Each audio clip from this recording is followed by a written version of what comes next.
এটি ওমান প্রবাসী এবং যারা নতুন ভিসার জন্য অপেক্ষা করছেন সবার জন্যই অত্যন্ত স্বস্তির এবং খুশির খবর। দীর্ঘদিন স্থগিত থাকার পর প্রায় ৩২ মাস পর বাংলাদেশি নাগরিকদের জন্য ওমানের ওয়ার্ক ভিসা, কাজের ভিসা পুনরায় চালু করার চূড়ান্ত আশ্বাস মিলেছে। সরকারের পক্ষ থেকে সৌদি আরবের রিয়াদে অনুষ্ঠিত গ্লোবাল লেবার মার্কেট সম্মেলনের সাইডলাইনে ওমানের শ্রমমন্ত্রী মাহাদ বিন সাইদ বিন আলী বাওয়াইনের সাথে এই বিষয়ে একটি ফলপ্রসূ বৈঠক সম্পন্ন হয়েছে। ওমান ভিসা চালুর এই নতুন ঘোষণা এবং গুরুত্বপূর্ণ বিষয়গুলো নিচে বিস্তারিত তুলে ধরা হলো। ১. ভিসা চালুর প্রক্রিয়া ও সময়সীমা। আশ্বাস ও সময়সীমা। ওমান সরকারের তরফ থেকে জানানো হয়েছে সবকিছু ঠিক থাকলে খুব দ্রুতই আনুমানিক ২ মাসের মধ্যে বাংলাদেশিদের জন্য পুনরায় কাজের ভিসা বা ওয়ার্ক পারমিট পুরোদমে চালু করা হবে।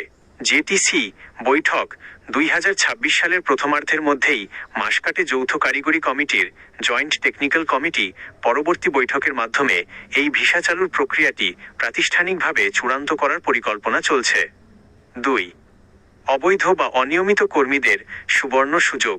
নতুন ভিসা চালুর পাশাপাশি ওমান সরকারের বড় ঘোষণা হলো সেখানে অবস্থানরত অনিয়মিত বা অনথিভুক্ত বাংলাদেশি কর্মীদের কোনো প্রকার জরিমানা ছাড়াই বৈধ রেগুলারাইজ হওয়ার সুযোগ দেওয়া হচ্ছে।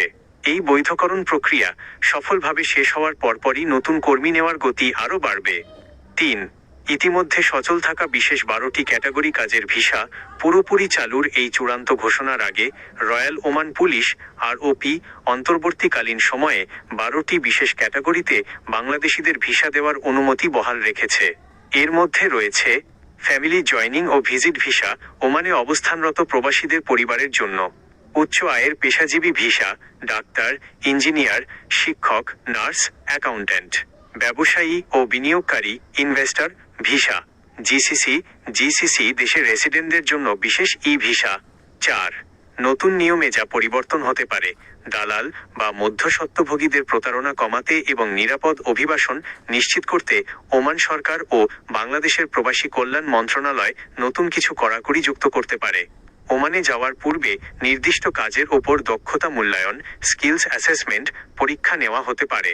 কাজের ধরন অনুযায়ী ভাষা ও নিয়মকানুনের ওপর বিশেষ প্রশিক্ষণ বাধ্যতামূলক হতে পারে। প্রবাসীদের জন্য জরুরি সতর্কতা, যেহেতু ভিসা পুনরায় চালুর বিষয়টি নিশ্চিত হয়েছে এবং সামাজিক যোগাযোগ মাধ্যমে এটি নিয়ে ব্যাপক আলোচনা হচ্ছে, তাই সুযোগ সন্ধানী দালাল চক্র বা ভুয়া এজেন্সি সক্রিয় হয়ে উঠতে পারে।